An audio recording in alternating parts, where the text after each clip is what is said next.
बिस्मिल्लाहिर्रहमानिर्रहीम। Dear student, अस्सलाम वालेकुम। बेटा, आप सादत होम ऑफ नॉलेज का चैनल देख रहे हैं। इस चैनल में आप पास जो सब्जेक्ट्स पढ़ाए जा रहे हैं वो हैं फर्स्ट ईयर के सब्जेक्ट्स हैं 8115 और मैथमेटिक्स पढ़ाऊँगा। तो आप बच्चों के लिए ज़रूरी है कि आप इस चैनल को सब्सक्राइब करें और जितनी वीडियोज़ होती हैं आप इनको गौर से देखें और इनको याद करने की कोशिश करें। अगर किसी बच्चे को कोई प्रॉब्लम हो तो वो मेरे डिस्क्रिप्शन में मेरा व्हाट्सअप नंबर मौजूद होगा, तो आप बेटा उस व्हाट्सअप पे आप मैसेज सेंड कर सकते हैं। तो आज का जो हमारा टॉपिक है वो है, पहला टॉपिक है 8115 का। इसको हम आर्टिकल नंबर 1.11 देते हैं। तो इलेक्ट्रॉन थ्योरी क्या होती है? All matters whether solid, liquid और gaseous are constructed by small particles. कहते हैं जितनी भी मादे हैं, चाहे वो ठोस हालत में है, चाहे वो लिक्विड की फॉर्म में है, चाहे वो गैसियस फॉर्म में है, वो तमाम के तमाम छोटे छोटे पार्टिकल से मिलके बनते हैं। These particles are known as molecules. इन पार्टिकल्स को हम क्या कहते हैं? Molecules. If these molecules are further divided obtain atom. कहता है कि अगर आप मॉलिक्यूल्स को मज़ीद तकसीम कर दें, उसको मज़ीद तोड़ दें, तो हमें क्या चीज़ हासिल होगी? एक एटम मिल जाएगा। An atom consists of following parts. एक एटम के अंदर मुजैल अज्जा होते हैं: इलेक्ट्रॉन, प्रोटॉन एंड न्यूट्रॉन। अब इलेक्ट्रॉन क्या है? Electron has negative charge and it's value is 1.602 multiply by 10⁻⁻19 Coulomb's. कहते हैं कि इलेक्ट्रॉन जो है इसके ऊपर नेगेटिव चार्ज होता है और ये इसका जो वैल्यू होती है, इसकी जो मिकदार होती है 1.602 मल्टीप्लाई बाई 10⁻⁻19 कूलम्स होती है। It's mass is 9.11 multiply by 10⁻⁻28 grams. जबकि इसकी कमियत जो होती है वो 9.11 मल्टीप्लाई बाई 10⁻⁻28 ग्राम्स के बराबर होती है।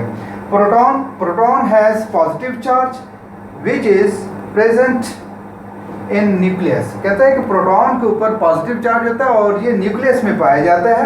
It's value is 1.602 multiply by 10⁻⁻19। इसकी मिकदार जो है 1.602 मल्टीप्लाई 10⁻⁻19 के बराबर ही होती है।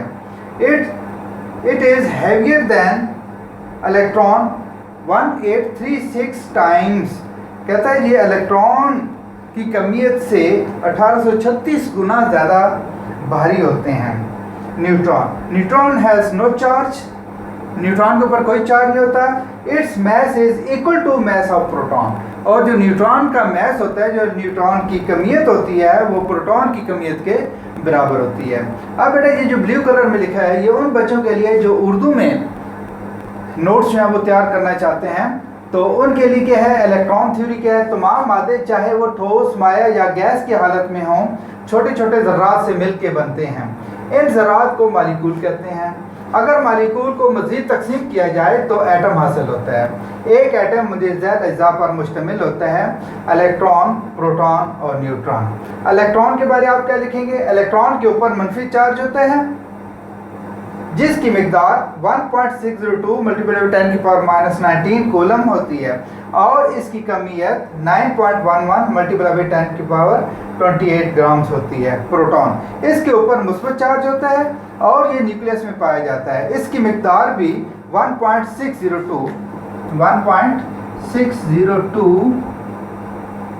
मल्टीप्लाई बाई 10⁻⁻19 कूलम और कमियत इलेक्ट्रॉन की कमियत से 1836 गुना भारी होती है।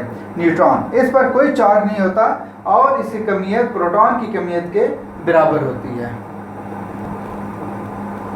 Electron revolve around the nucleus in the fix path which is called orbit. कहता है कि इलेक्ट्रॉन जो होते हैं वो न्यूक्लियस के गिर्द एक मखसूस रास्तों में चक्कर लगाते रहते हैं। In specific orbit can calculate, और इन मखसूस जो रास्ते होते हैं उनको हम क्या बोलते हैं? ऑर्बिट। इन स्पेसिफिक ऑर्बिट, किसी मखसूस ऑर्बिट में, can calculate number of electrons by using formula 2n²। तो किसी एक मखसूस ऑर्बिट में इलेक्ट्रॉन की तादाद को मालूम किया जा सकता है 2n² का फार्मूला यूज़ करके। Here n be the number of orbit. इसमें n क्या है बेटा? इस फार्मूले में n क्या है? नंबर ऑफ ऑर्बिट के। पहला ऑर्बिट है, दूसरा ऑर्बिट है, तीसरा, चौथा, पाँचवा and so on.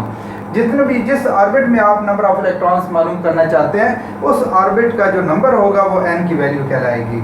For example in first orbit, अब ये हमारे पास एक एटम है, इस एटम में देखें कि ये न्यूक्लियस है जिसके अंदर न्यूट्रॉन और प्रोटॉन दोनों मौजूद हैं, जबकि ये इलेक्ट्रॉन जो है नेगेटिव चार्ज जो है ये एक मखसूस ऑर्बिट में रिवॉल्व कर रहा है। अब इसमें देखते हैं कि अगर हम फर्स्ट ऑर्बिट में देखते हैं तो अब यहाँ बेटा पहले ऑर्बिट में n की वैल्यू 1 के बराबर होगी, इस ऑर्बिट में n 1 के बराबर होगा। इन first orbit number of electron, इसमें n की वैल्यू इज इक्वल टू 1। यहाँ पे याद रखिएगा कि ये n जो है ये नंबर ऑफ ऑर्बिट है, ना कि ये न्यूट्रॉन है। न्यूट्रॉन न्यूक्लियस के अंदर मौजूद है बस।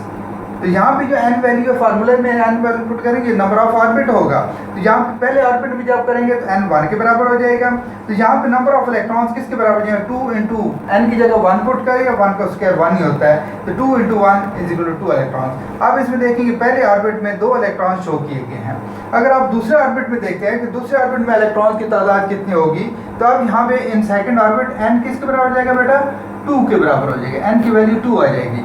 तो यहाँ पे फार्मूले में 2 पुट कर दिया n की जगह, तो 2 का स्क्वायर 4 के बराबर, 4 को 2 से मल्टीप्लाई किया तो 8 इलेक्ट्रॉन्स, और दूसरे ऑर्बिट में क्या हो जाएगा 8 इलेक्ट्रॉन। इसी तरीके से अगर तीसरा ऑर्बिट करना चाहते हैं तो वहाँ पे n की वैल्यू 3 के बराबर हो जाएगी। फार्मूले में n की वैल्यू 3 पुट करें तो आगे उसको आप कैलकुलेट कर सकते हैं, तो वो हमारे पास 18 इलेक्ट्रॉन्स आ जाएंगे, एंड सो ऑन आप करते जाएंगे। अब उर्दू में देखें कि इलेक्ट्रॉन न्यूक्लियस के गैर मखसूस रास्ते में घूमते हैं जिन्हें मदार कहा जाता है। किसी मखसूस मदार में इलेक्ट्रॉन की तादाद मालूम करने के लिए 2n² का फार्मूला इस्तेमाल किया जाता है, जिसमें n मदार के नंबर को जाहिर करता है। यहाँ पे क्या है, जिसमें n जो है बेटा वो ये जिसमें n मदार के नंबर को जाहिर करता है। मिसाल के तौर पर फिर बेटा ये एग्जांपल आपको देनी होगी। इस लेक्चर को आप अच्छी तरह ज़हन नशीन करें बेटा, और आपको एक दफ़ा फिर बता रहा हूँ कि आप इस चैनल को सादत होम ऑफ नॉलेज आप इसको सब्सक्राइब करें और लाइक करें, और अपने जितने कमेंट्स हैं वो हमें अरसाल करें ताकि हमारी हौसला अफजाई हो। इसके साथ साथ जिस वक्त आप सब्सक्राइब कर लेंगे तो उसके बाद आपको बेल का आइकन मिलेगा, आप उसको लाजमी प्रेस कीजिएगा ताकि इसकी जितनी वीडियोस हैं वो भी आपको मिलती रहें। थैंक यू बेटा, अल्लाह हाफिज़।